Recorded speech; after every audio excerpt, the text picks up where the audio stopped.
नमस्कार, स्वागत है आपके अपने चैनल वीडी भक्ति आराधना पर। सनातन परंपरा में श्राद्ध का अत्यंत महत्व है।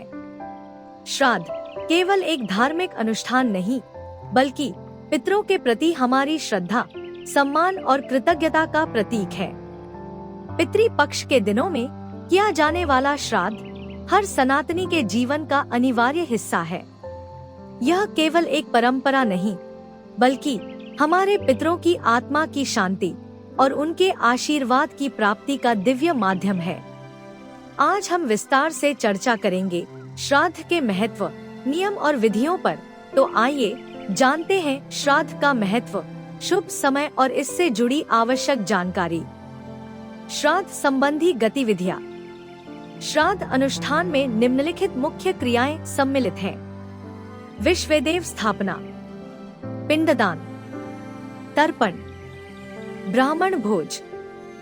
पिंडदान में चावल, गाय का दूध, घी, चीनी तथा शहद को पिंड के रूप में पितरों को अर्पित किया जाता है। पिंडदान को मृतक की आत्मा की तृप्ति के लिए पूर्ण मन, भक्ति, भावना एवं सम्मान के साथ किया जाना चाहिए। तर्पण में काले तिल, जौ, कुशा एवं श्वेत आटे को मिलाकर जल चढ़ाया जाता है। मान्यताओं के अनुसार तर्पण की प्रक्रिया से पितरों को संतुष्टि प्राप्त होती है। श्राद्ध कर्म पूर्ण करने के लिए ब्राह्मण भोज कराना अनिवार्य है। ब्राह्मण को भोजन कराने से पहले गौ को भी भोजन कराया जाता है। श्राद्ध क्यों किया जाता है? गरुड़ पुराण के अनुसार मृत्यु के 13 दिन पश्चात आत्मा यमपुरी के लिए अपनी यात्रा आरंभ करती है तथा वहां पहुंचने में उसे 17 दिवस का समय लगता है। सनातन मान्यताओं के अनुसार मृत आत्मा अपनी यात्रा के दौरान यमपुरी में 11 माह तक रहती है और केवल 12वें माह में ही यमराज के दरबार में पहुंचती है। इस 11 माह की अवधि के दौरान आत्मा को भोजन और जल प्राप्त नहीं होता। ऐसा माना जाता है कि इस समय में पुत्र और परिवार के सदस्यों द्वारा किया गया पिंडदान और तर्पण यमराज के दरबार तक आत्मा की यात्रा में मदद करता है। यह पवित्र कर्म मृत आत्मा की क्षुधा और प्यास को शांत करता है और उसे शांति प्रदान करता है। इसीलिए मृत्यु के उपरांत प्रथम वर्ष के श्राद्ध कर्म को अत्यंत महत्वपूर्ण माना जाता है। विभिन्न प्रकार के श्राद्ध में अंतर। श्राद्ध अनेक प्रकार के होते हैं। श्राद्ध को 5 मुख्य श्रेणियों में विभाजित किया गया है। प्रथम 3 श्रेणियों का वर्णन मत्स्य पुराण में प्राप्त होता है। हालांकि यम स्मृति में श्राद्ध की निम्नलिखित 5 श्रेणियों का उल्लेख किया गया है। जैसे नित्य, जो श्राद्ध प्रतिदिन किया जाता है उसे नित्य श्राद्ध कहते हैं। नित्य श्राद्ध के समय विश्वदेव की स्थापना नहीं की जाती। आवश्यकता पड़ने पर अथवा आपातकालीन स्थिति में केवल जल से भी नित्य श्राद्ध किया जा सकता है। नैमित्तिक, इस श्राद्ध को एकोदिष्ट श्राद्ध भी कहा जाता है, क्योंकि यह केवल एक व्यक्ति के लिए किया जाता है। किसी व्यक्ति की मृत्यु के उपरांत एकोदिष्ट श्राद्ध किया जाता है। प्रत्येक वर्ष हिंदू पुण्य तिथि पर एकोदिष्ट श्राद्ध किया जाता है। हिंदी में नैमित्तिक का अर्थ विशेष होता है। नैमित्तिक श्राद्ध को वार्षिक श्राद्ध भी कहा जाता है। नैमित्तिक श्राद्ध के समय विश्वदेव स्थापना नहीं की जाती। भीष्म अष्टमी पर लोग पितामह भीष्म के लिए एकोदिष्ट श्राद्ध करते हैं। काम्या, यह श्राद्ध विशेष मनोकामनाओं की पूर्ति के लिए किया जाता है। काम्य श्राद्ध रोहिणी अथवा कृत्तिका नक्षत्र के समय किया जाता है। वृद्धि, विवाह जैसे विशेष अवसरों पर अथवा पुत्र जन्म के अवसर पर पूर्वजों का आशीर्वाद प्राप्त करने के लिए वृद्धि श्राद्ध किया जाता है। वृद्धि श्राद्ध को नांदी श्राद्ध भी कहा जाता है। पार्वण, पितृपक्ष अर्थात महालय पक्ष के समय तथा भाद्रपद पूर्णिमा जैसे विशेष अवसरों के समय किए जाने वाले श्राद्ध को पार्वण श्राद्ध के रूप में जाना जाता है। पार्वण श्राद्ध के समय विश्वदेव स्थापना की जाती है। अमावस्या तिथि श्राद्ध। अमावस्या श्राद्ध परिवार के उन पितृगण के लिए किया जाता है जिनकी मृत्यु अमावस्या तिथि, पूर्णिमा तिथि तथा चतुर्दशी तिथि को हुई हो।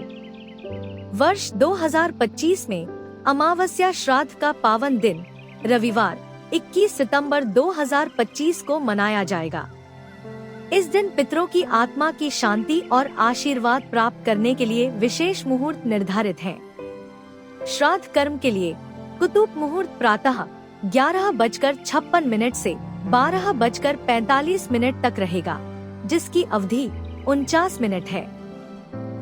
इसके बाद रोहिन मुहूर्त दोपहर 12:45 से 1:33 तक रहेगा, जिसकी अवधि भी 49 मिनट है। वहीं अपराह्न काल दोपहर 1:33 से लेकर 4 बजे तक रहेगा, जिसे श्राद्ध कर्म के लिए अत्यंत शुभ माना गया है।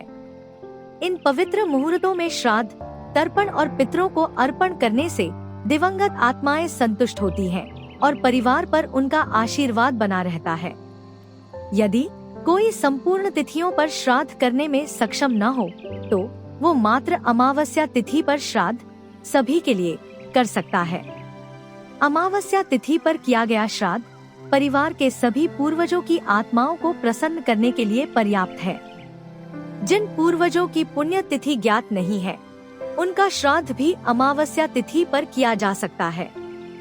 इसीलिए अमावस्या श्राद्ध को सर्व पितृ मोक्ष अमावस्या के नाम से भी जाना जाता है।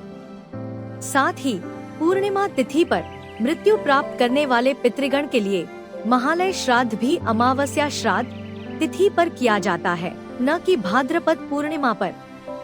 हालांकि भाद्रपद पूर्णिमा श्राद्ध पितृपक्ष से एक दिन पहले पड़ता है, किंतु यह पितृपक्ष का भाग नहीं है।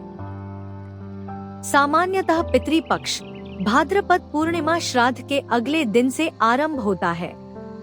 अमावस्या श्राद्ध को अमावस श्राद्ध के रूप में भी जाना जाता है। पश्चिम बंगाल में महालय अमावस्या नवरात्रि उत्सव के आरंभ का प्रतीक है। देवी दुर्गा के भक्तों का मानना है कि इस दिन देवी दुर्गा का पृथ्वी पर अवतरण हुआ था। पितृपक्ष श्राद्ध, जिन्हें पार्वण श्राद्ध भी कहा जाता है, सनातन परंपरा में अत्यंत महत्वपूर्ण माने जाते हैं। इन श्राद्धों का आयोजन स्वर्गीय पितरों की आत्मा की शांति और उनके आशीर्वाद की प्राप्ति के लिए किया जाता है। शास्त्रों में उल्लेख मिलता है कि श्राद्ध अनुष्ठान को संपन्न करने के लिए विशेष मुहूर्तों का निर्धारण किया गया है, जिनमें कुतुब मुहूर्त और रोहिन मुहूर्त को सबसे शुभ माना गया है।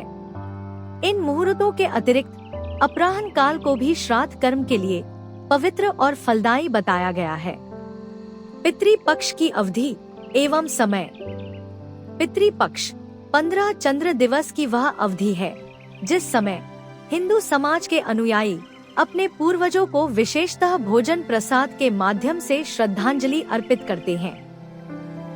प्रत्येक चंद्र माह को 2 समान पक्षों में विभाजित किया जाता है, जिन्हें शुक्ल पक्ष एवं कृष्ण पक्ष के रूप में जाना जाता है। प्रत्येक पक्ष में 15 चंद्र दिवस होते हैं। उत्तर भारतीय पूर्णिमांत कैलेंडर के अनुसार आश्विन माह के कृष्ण पक्ष के समय 15 दिनों की अवधि को पितृपक्ष के रूप में जाना जाता है, परंतु दक्षिण भारतीय अमांत कैलेंडर के अनुसार भाद्रपद माह के कृष्ण पक्ष के समय 15 दिनों की अवधि को पितृपक्ष के रूप में जाना जाता है। यह उल्लेखनीय है कि यह मात्र चंद्र मासों का भिन्न भिन्न नामकरण है तथा उत्तर भारतीय एवं दक्षिण भारतीय दोनों ही समान दिनों पर श्राद्ध अनुष्ठान करते हैं।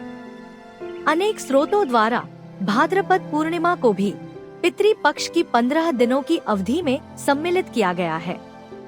भाद्रपद पूर्णिमा सामान्यतः पितृपक्ष से एक दिन पूर्व आती है।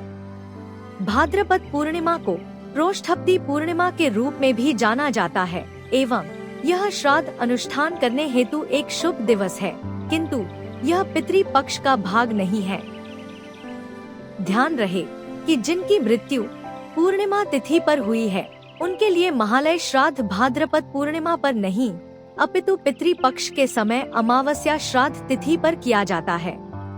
गणेश विसर्जन के 1 या 2 दिन पश्चात पितृपक्ष आरंभ होता है। पितृपक्ष को महालय पक्ष के नाम से भी जाना जाता है। पितृपक्ष के अंतिम दिन को सर्वपितृ अमावस्या अथवा महालय अमावस्या के नाम से जाना जाता है। यह पितृपक्ष का सर्वाधिक महत्वपूर्ण दिन है। यदि परिवार में मृतक व्यक्ति की मृत्यु तिथि ज्ञात नहीं है तो उसका श्राद्ध सर्वपितृ अमावस्या को किया जा सकता है।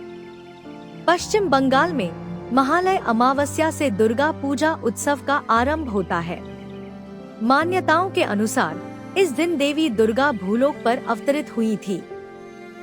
मान्यता है कि इन पवित्र समयों में किया गया श्राद्ध पितरों तक सहजता से पहुंचता है और उनकी आत्मा को तृप्त करता है।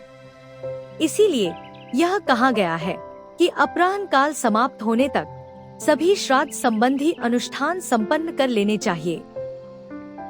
पितृपक्ष श्राद्ध से जुड़े सभी आवश्यक विवरण और शुभ मुहूर्तों के समय आपको ऊपर विस्तार पूर्वक बताए जा चुके हैं। श्राद्ध अनुष्ठान के अंत में तर्पण किया जाता है, जिसमें जल और तिल अर्पित करके पितरों को श्रद्धा और कृतज्ञता भाव से स्मरण किया जाता है।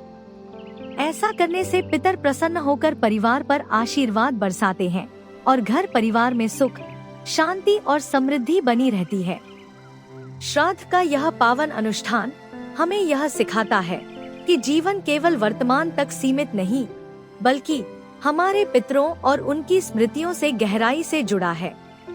उनकी कृपा से ही हमारा अस्तित्व है और उनकी शांति में ही हमारा कल्याण छिपा है। आशा है कि आज की यह जानकारी आपके हृदय को छू पाई होगी। अगर वीडियो अच्छा लगा हो तो इसे लाइक और शेयर करें और चैनल वीडी भक्ति आराधना को सब्सक्राइब करना न भूलें, ताकि ऐसी ही पावन जानकारियां आप तक सबसे पहले पहुंचे। हर हर महादेव।